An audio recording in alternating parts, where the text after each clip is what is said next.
नमस्कार किसान साथियों, मेरा नाम आशीष बिरला है और आज की इस वीडियो में हम जानेंगे कि गेहूं का बीज उपचार करना क्यों ज़रूरी होता है और उसके क्या क्या फ़ायदे होते हैं और हम किस तरीके से जैविक तरीके से कर सकते हैं बीजों का बीज उपचार और उसके क्या फ़ायदे होते हैं। तो सबसे पहले हम जानते हैं कि गेहूँ में बीजों का बीज उपचार करना क्यों ज़रूरी है, उसके फ़ायदे क्या हैं। तो जो गेहूँ में फफूंद के द्वारा जो बीमारियाँ होने वाली है और सूत्रकृमि के द्वारा जो बीमारियाँ होती है, उनके जो स्पोर गेहूँ के अंदर होते हैं, तो हम जब गेहूँ का बीज उपचार करते हैं तो उनकी स्पोर को वो समाप्त कर देता है और जो उससे बीमारियाँ होने वाली है वो नहीं होती है और उसका उत्पादन अच्छे से होता है। और दूसरा इसका फ़ायदा ये है कि गेहूँ का जो जर्मिनेशन है यानी कि अंकुरण है वो अच्छे से और तेज़ी से होता है। तो जाहिर सी बात है कि अंकुरण अगर अच्छे से होगा गेहूँ का तो उत्पादन भी अच्छे से प्राप्त होगा। अब आगे हम बात करते हैं कि गेहूं में जो बीज उपचार करते हैं इसका, तो कुछ किसान जो है रासायनिक तरीके से इसका बीज उपचार करते हैं तो उसके क्या नुकसान हो सकते हैं। तो जब हम रासायनिक तरीके से बीज उपचार करते हैं तो उसमें क्या होगा कि मृदा में दो तरीके के जीवाणु होते हैं, एक तो लाभदायक और दूसरा हानिकारक। तो रासायनिक तरीके से बीज उपचार करने में क्या होगा कि लाभदायक जो मिट्टी के लिए आवश्यक है और लाभदायक है जीवाणु, वो भी मर जाएंगे। तो मिट्टी की फर्टिलिटी भी कम होगी और उत्पादन भी उससे कम होगा। तो इसीलिए हम बताते हैं, सजेशन देते हैं कि गेहूं में जैविक तरीके से ही उसका बीज उपचार या संस्कार किया जाए तो ज़्यादा उचित रहेगा। तो किस तरीके से हम जैविक तरीके से कर सकते हैं, तो उसके लिए हम गौमूत्र का भी इस्तेमाल कर सकते हैं और दूसरा बीजामृत का भी इस्तेमाल कर सकते हैं। मगर सबसे ज़्यादा इफेक्टिव रहेगा बीजामृत बना के उसका बीजों का उपचार किया जाए।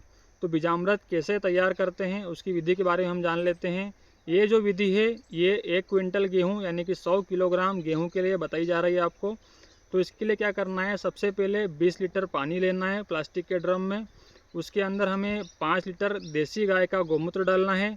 उसके अंदर हमें 5 किलो देसी गाय का ताज़ा गोबर डालना है और उसी के अंदर हमें जो खाने का चूना होता है वो 50 ग्राम डालना है और उसमें एक मुट्ठी जो है मेड़ के पास की मिट्टी डालना है।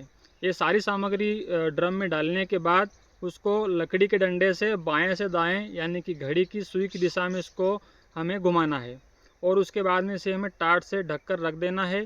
और ये जो खाद है दूसरे दिन इसको अपन इस्तेमाल कर सकते हैं क्योंकि 24 घंटे में बन के तैयार हो जाएगा। किसानों से मेरी ये सलाह है कि इस जो खाद को बनी हुई है इसको 48 घंटे से पहले पहले इस्तेमाल कर ले, क्योंकि 48 घंटे से पहले पहले इस्तेमाल करने में ये ज़्यादा प्रभावशाली तरीके से ये काम करेगा। तो फिर इसके बाद में हम इसको छान कर और फिर इसको स्प्रे करके और छाँव में सुखा लेंगे गेहूँ को। याद रखना है आपको छाँव में ही सुखाना है, धूप में इसको नहीं सुखाना है, क्योंकि धूप में सुखाने से क्या होगा कि इसकी जो जो हम इसको स्प्रे कर रहे हैं दवा कम हो जाएगा। अब मैं आगे आपको बता दूं कि ये जो हम सामग्री 5 प्रकार की इसमें डाल रहे हैं इसका क्या महत्व है, क्योंकि अगर इसके महत्व के बारे में नहीं जानेंगे तो हो सकता है हमें इसका आत्मविश्वास न रहे कि हम सामग्री क्यों डाल रहे हैं। तो इसमें जो हमने गौमूत्र डाला है, गौमूत्र में क्या होता है कि कई प्रकार के खनिज तत्व होते हैं। इसमें एनपीके होता है, इसमें एंटी फंगल जो प्रॉपर्टी होती है, इसमें इसमें माइक्रोन्यूट्रिएंट भी होता है। तो ये सारी चीज़ें अगर गौमूत्र में होती है तो ये जो है बीजों के अंदर जाएगा और वो उसको अंकुरण करने में तेज़ी देगा। दूसरा इसमें हमने गाय का गोबर डाला है। तो गाय के गोबर में क्या होता है कि 1 ग्राम गाय के गोबर में कई करोड़ जीवाणु होते हैं जो कि मिट्टी के लिए और फसल के लिए अच्छे से काम करता है, उसकी पैदावार को बढ़ाता है। इसमें हमने चूना डाला है, खाने का चूना। तो इसमें खाने का चूने का क्या क्या फ़ायदा है कि ये जो हम गौमूत्र डाल रहे हैं गाय का वो अम्लीय प्रकार का होता है, यानी इसका पीएच मान कम होता है। और जो ये हम डाल रहे हैं चूना ये क्षारीय प्रकार का होता है। तो ये पीएच को संतुलन करने के लिए हम इसमें खाने का चूना डालते हैं। और जो हमने मिट्टी डाली है तो मिट्टी में क्या होता है कि बहुत सारे जीवाणु होते हैं जो कि फसल के लिए और मृदा के लिए अच्छे होते हैं, इसलिए हमने उसमें मिट्टी डाली है।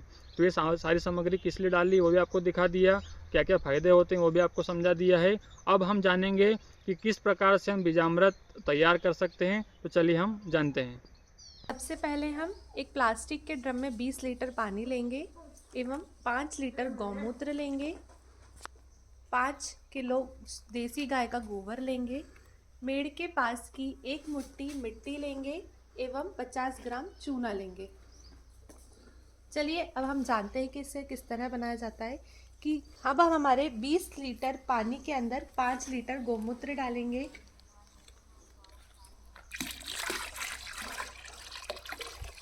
एवं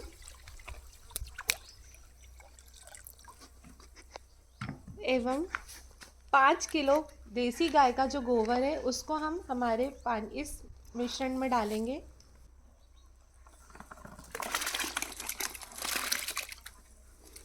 इसके बाद जो हमने मेड़ की मिट्टी ली थी उसको इसके अंदर मिलाएंगे।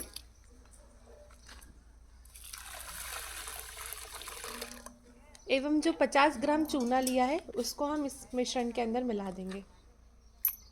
अब इस मिश्रण को हम घड़ी की सुई की दिशा की तरह बाएं से दाएं मिलाएंगे एवं इसको टाट के बोरे से ढक कर 24 घंटे के लिए रख देंगे।